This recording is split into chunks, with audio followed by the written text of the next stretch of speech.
हमारे साथ शिवकांत जी जुड़ गए हैं, हमारे साथ लंदन से जुड़े हैं इस वक्त।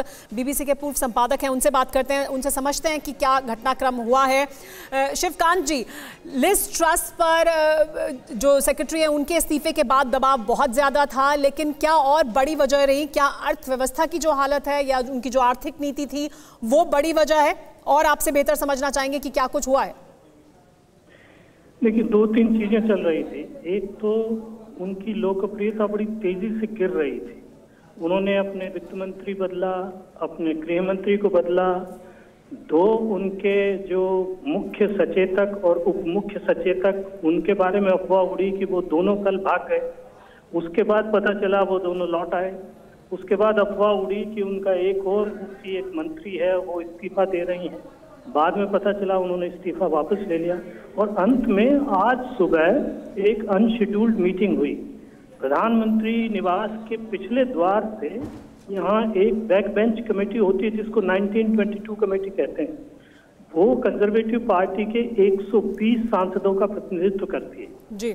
और उसी के हाथ में होता है अगर लीडरशिप बदलनी है, चेंज कराना है, सांसद नाराज हैं, खुश हैं, ये सारा काम यही कमेटी करती है। तो उसके चेयरमैन की और प्रधानमंत्री की जब बैठक शुरू हुई तब से ये लगने लगा था कि अब वो समय नजदीक आ रहा है, वो घड़ी आ गई है। शिवकांत जी, अगर हम हमारे भारतीय दर्शकों को इसे और साफ तौर पर समझाना चाहें, ये जो क्राइसिस है दरअसल उसके पीछे की बड़ी वजह क्या है?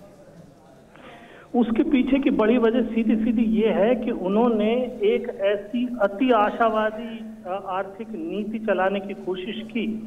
वो सपने दिखा रही थी कि वो अर्थव्यवस्था में तेज विकास करेंगी और उस विकास से जो पैसा आएगा उस पैसे से जो घाटा अभी वो लोगों को राहत दे करके टैक्स काट करके देना चाहती हैं उसकी भरपाई कर लेंगी। लेकिन ये दूर की कौड़ी चली नहीं।